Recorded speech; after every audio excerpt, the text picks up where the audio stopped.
hindi pa nagsisimula ang free agency, pero hindi nito napigilan ang mga trade rumor na mangibabaw sa mga balita.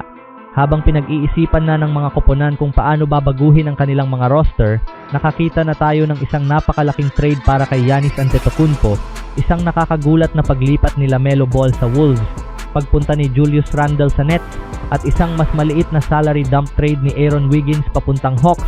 Malamang na hindi lang iyan ang mga trade na mangyayari bago ang opisyal na pagsisimula ng free agency sa June 30. Kung pagbabatayan ang mga nangyari nitong nakaraang ilang araw, mukhang magiging agresibo ang mga koponan ngayong taon sa pagsasagawa ng mga trade. Posibleng may isa pang malaking pangalan ang malipat sa lalong madaling panahon at mayroon ding ilang mas maliliit na trade na maaaring mangyari. Narito ang mga manlalarong may pinakamalaking posibilidad na matrade bago magsimula ang free agency. Mga manlalarong may pinakamalaking posibilidad na matrade bago magsimula ang free agency. Number 1, Jaylen Brown, Celtics. Pinakamagandang destinasyon, Rockets, Hawks, Clippers, Wizards. Maaaring naging masama ang relasyon ni Brown at ng Celtics matapos siyang maisama sa mga nabigong trade talks para kay Giannis. Ayon kay ESPN Shams Charania, patuloy na aktibong nakikipag-usap ang Boston tungkol sa kanilang star player. Binigyang diin ni Celtics President Brad Stevens ang halaga ni Brown sa koponan, ngunit tumanggi siyang sabihin na siguradong bahagi pa rin ito ng opening day roster. Hindi ko kailanman huhulaan ang hinaharap, sinabi ni Stevens sa mga reporter noong Miyerkules. Hindi iyon isang matibay na pahayag ng suporta at tila malaki ang posibilidad na matrade si Brown. Kailangang palakasin ng Celtics ang kanilang center rotation at magdagdag ng isang manlalarong kayang makapasok at makagawa ng puntos sa loob ng pintura. Si Brown ang pinakamahalagang trade asset nila upang matugunan ang mga kahinaang iyon. Maaari siyang ipalit sa isa pang star na nasa listahang ito. Number 2, Trey Murphy 3, Pelicans. Pinakamagandang destinasyon, Warriors, Hawks, Pistons, Celtics, Lakers, Nets. Si Murphy ay isang elite shooter at scorer na magagamit ng napakaraming koponang naghahangad magkampiyon.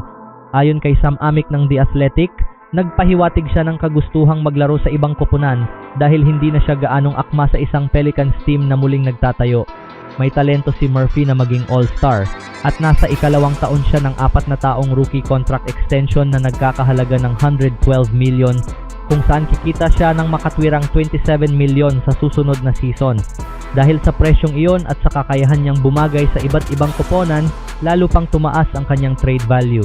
Marami ng alok ang natanggap ng Pelicans, at sa puntong ito ay pagpili na lamang ng pinakamainam na offer ang kanilang gagawin. Number 3, Kawhi Leonard, Clippers.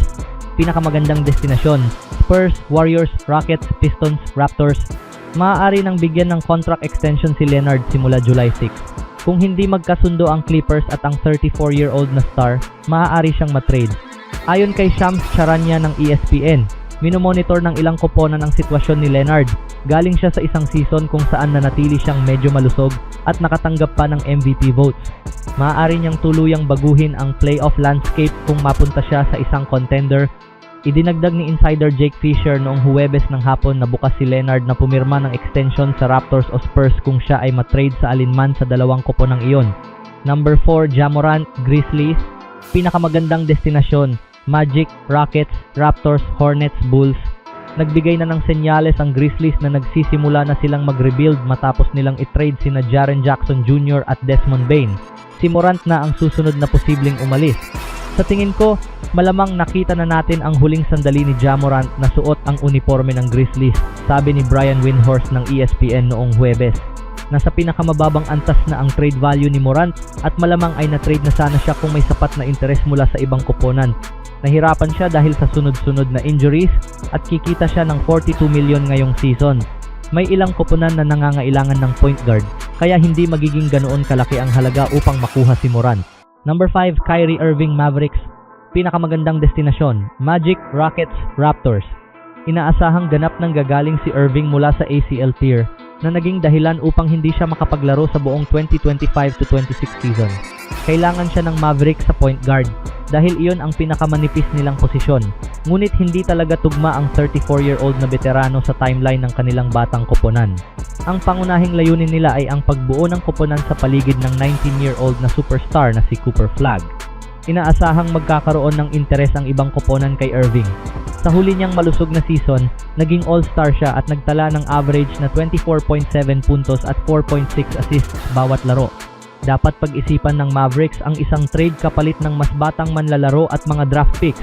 Number 6, Jarrett Allen o Evan Mobley, Cavaliers. Pinakamagandang destinasyon, Celtics, Lakers, Wolves. Naidugtong si Allen sa mga trade rumor na may kinalaman kay LeBron James, habang si Mobley naman ang sinasabing maaring ipadala kapalit ni Jaylen Brown. Maaring handang bitawan ng Cavaliers ang isa sa kanila dahil hindi naging matagumpay sa playoffs ang tambalan ng kanilang dalawang mahuhusay na big men. Sinubukan ng Cavaliers na bawasan ang problemang ito sa pamamagitan ng paghahati sa kanilang playing time. Ngunit kailangan pa rin nila ng mas balansing roster. Ang pag-trade sa isa sa dalawang ito ang pinakamadaling paraan upang mapunan ang kanilang pinakamalaking pangangailangan sa small forward. Number 7, De'Aaron Fox, Spurs. Pinakamagandang destinasyon, Magic, Hornets, Rockets, Blazers, Raptors, Celtics. Handa na si Dylan Harper na maging starter sa susunod na season. Hindi naging maganda ang performance ni Fox sa finals at kailangang unahin ng Spurs ang mga manlalarong tunay na makakatulong sa kanilang manalo ng kampyonato. Patuloy namang ipinakita ng Spurs ang kanilang tiwala kay Fox. Ngunit habang tumatagal siyang nananatili sa koponan, lalo lamang magiging mabigat ang kanyang kontrata. Magsisimula na ngayong season ang kanyang 4 na taong contract extension na nagkakahalaga ng $222 million, isang kasunduang inaasahang magiging kabilang sa pinakamabibigat na kontrata sa buong liga. Number 8. Isa sa mga nakakagulat na pangalan na maaring mapasama sa trade rumors bago magsimula ang free agency ay si Jalen Duren ng Detroit Pistons. Bagamat isa siya sa pinakamahusay na batang center sa NBA at nagtala ng double-double averages nitong nakaraang season, may ilang dahilan kung bakit maaaring pag-isipan ng Pistons na i-trade siya. Una, nagbago na ang direksyon ng Detroit. Hindi na lang sila nakatuon sa pagde-develop ng mga batang manlalaro. Ang pangunahing layunin nila ngayon ay bumuo ng isang koponang kayang makapasok at makipagsabayan sa playoffs sa paligid ng kanilang franchise star na si Cade Cunningham. Isa sa mga pinakamalaking tanong kay Duren ay ang kanyang depensa. Magaling siyang kumuha ng rebounds at mahusay siyang scorer sa ilalim ng ring, pero kailangan pa niyang pagbutihin ang rim protection at depensa sa pick and roll. Sa modernong NBA, napakahalaga ng isang center na kayang protektahan ang pintura, lalo na sa playoff. Pangalawa, kailangan din ng Pistons ng mas maraming shooting at karanasang veterano. Kung may koponang mag-aalok ng isang quality wing player, mga draft picks, o isang mas defensive-minded na center kapalit ni Duren, maaring seryosong pag-isipan ito ng Detroit. Number 9, mga bench player ng Thunder. Pinakamagandang destinasyon, Bulls, Nets, Pistons, Lakers. Sina Isaiah Joe at Thomas Sorber ay hindi kasing laki ng ibang pangalan sa listahang ito. Ngunit malamang na isa sa kanila ang matrade dahil sa sitwasyong pinansyal ng Thunder. Nauna nang isinakripisyo ng Oklahoma City si Aaron Wiggins sa Hawks upang makatipid ng mahigit $60 million sa luxury tax bill para sa susunod na season.